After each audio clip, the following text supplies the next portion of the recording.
reason, and we need to look at it very, very carefully, Joe. It takes two people to make a prison, the prisoner and the jailer. Have to turn them loose and let them out and turn them loose. All those people that I hated had to turn them loose. Charlie said, I don't want to be a victim anymore, and I don't think Alcoholics Anonymous may be the only association left on the face of the earth that won't allow us to be victims. There's victims going on all out there. Everybody wants to be a victim of something, you know. But we in AA won't let each other do that because we have a way out. When everything else fails, we can pray for them. They need the prayers, and we need to practice. You know, I see in many AA meetings where we've gone into this group therapy stuff, and we sit around the table and we discuss what those people did to us, and we try to figure out why they did it. We'll never understand why they did it. The thing is, they did it. Then we start trying to discuss and figure out why it made us the way we are. We'll never understand that. The fact is, that's the way we are. The real question is, what are we going to do about it? Are we going to continue to let them kill us? Or are we going to get rid of that jazz? That's what AA is about. It's not to sit around and talk about problems. It's to sit around and talk about how do you solve the problems. And resentment is the number one problem for every alcoholic. And if we can get rid of them, then we're peaceful, happy, and free. Until we do, we'll never be free of it. We went through a process yesterday afternoon, the first part of the inventory process. There we learned how to look at our resentments, to take an honest, truthful, moral inventory. And as we listed those resentments, we began to see the truth about them, really. The first thing we saw in column 1 is how many resentments we really did have, how much that blocked us off from the sunlight of the Spirit. The second thing we saw in column 2, it's not those people or institutions we resent, it's what they've done to us that we actually resent. The third thing we found out in column 3, it's really not even what they've done to us, it's how we choose to react to a threat to one of our basic instincts of life, which is going to determine whether we're resentful or not. So just in filling out those 3 columns, we learned some very valuable information. We also were able to see in the big book that resentments was an absolute waste of time. Whenever they're churning around in our heads, we're pretty well paralyzed from doing anything worthwhile. And we find that if we honestly look at them, most of us have spent literally thousands and thousands of hours in resentments. And as we look back at that time in our lives, we can see where they really never did do us any good. They never really straightened up a relationship with another human being, never made us feel better, only made us feel worse, never made us any money for sure. And as far as we can tell, it's absolute waste of time. We also said that's not the worst thing about a resentment. The worst thing is it very effectively blocks us off from God. Blocked off from God, we don't feel good. We begin to become insane. We begin to think about taking a drink. Next thing you know, we end up drunk all over again. And when we truthfully and honestly looked at those resentments, we could really begin to see how other people have controlled and dominated us throughout our entire lifetime through those resentments.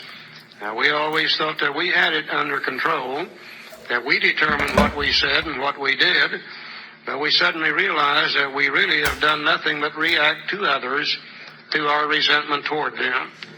That looks so stupid to us that about 95% of those resentments automatically disappeared.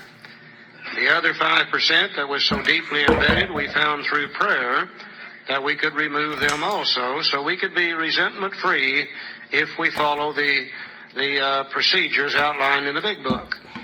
The real revealing thing is, though, the amazing thing is that after we became resentment-free, God wouldn't allow another hole in our head. It had to be replaced with something else.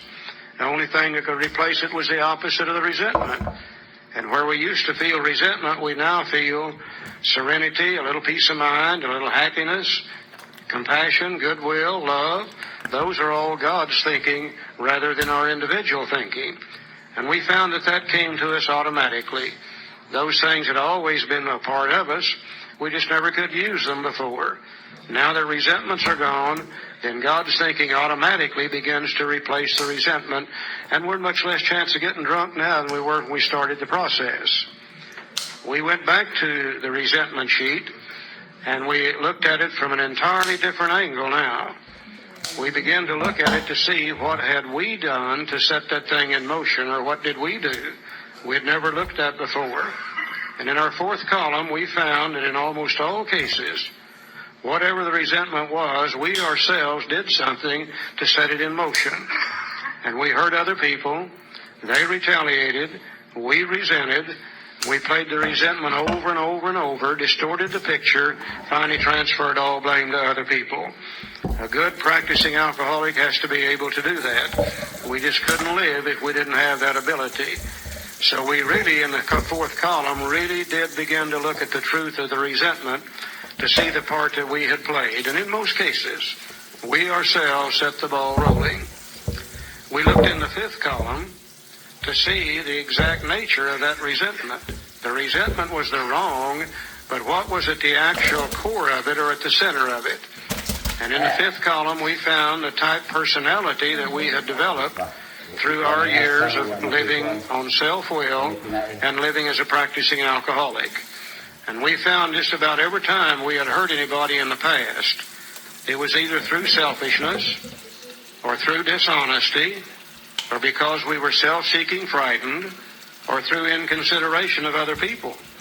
And we begin to see in the fifth column that if we don't change those things, we're going to keep right on doing the same things in sobriety that we used to do when drinking. We're going to continue to hurt people. They're going to retaliate, we'll resent, and eventually get drunk over it. And we begin to see in the fifth column the things that we will need to change in our personality if we want to live with peace of mind, serenity, and happiness in the future. We summed it up by saying we were in the process of doing the resentment part of step 4. In the fifth column, we now had all the information we needed for steps 5, 6, and 7. And in the names in the first column, those that we had harmed, they come off of there to be added to the list to be used for 8 and 9 at a later date. So we really ended up in this simple little inventory with all the information we needed for 4, 5, 6, 7, 8, and 9 resentment-wise. Very positive thing took place. Resentments disappeared, and they were replaced with love, patience, tolerance, compassion, and goodwill. So there was nothing to be afraid of. There was nothing too complicated. There was not a list of dirty, filthy, nasty items, just a simple inventory. Now, we don't want to give you the impression that you can always be 100% free of resentments. You know, God never gave us anything bad. It depends on what we do with things as to whether they become bad or not. A resentment used right can be used for a worthwhile purpose. If somebody does something to me that threatens my self-esteem, if it would cause me to look at me and see some things that I need to change, and I go ahead and make those changes, then that resentment can be used for a worthwhile purpose. For instance, if we're living in the neighborhood, all the old houses are run down. Mine's no worse than anybody else's. They all need painting. They got broken window screens and panes. And I sit on my front porch each evening after work, and I rock, and I'm very complacent about that situation. One day I look up, though, and some idiot has moved in across the street. He's out there painting his house, fixing his window screens and window panes, makes my house look bad. I resent the hell out of him for doing that. I say, who in the hell is he moving here and in here and screwing up this whole neighborhood? Now, if I use that resentment right, it'll cause me to look at my house and become a little bit ashamed of it. Next thing you know, I paint my house, fix my window screens and window panes. My next door neighbor resents me for doing so. Next thing you know, he fixes his house up and his neighbor resents him. And after a while, God's got the whole neighborhood cleaned up like it should have been in the first place. That's the proper use of a resentment. But we alcoholics won't use it that way. We'll sit on the front porch and we'll rock and we'll rock and we'll resent and we'll resent. 30 days later, we'll go over at midnight and burn his damn house down. We'll show him. So it really depends on what we do with resentments that determines whether they're going to be for bad or good. And if we use one rightly, it's going to disappear anyhow. The ones that kill us are those that we just leave in our head, and it just fester and fester and fester, and we get sicker and sicker until eventually it creates a real problem for us, Joe. This morning we're going to talk about fears a bit, and we're not going to psychoanalyze ourselves in any manner.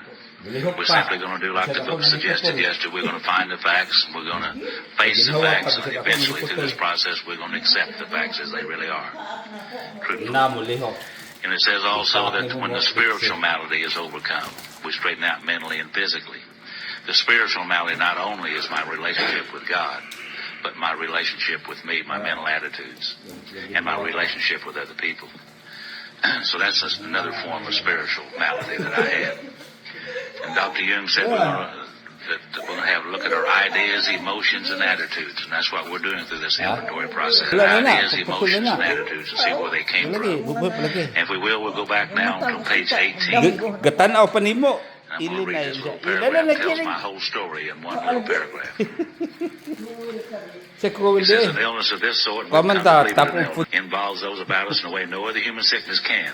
If a person has cancer, all are sorry for him, and no one is angry or hurt. But not like illness. For with it goes annihilation of all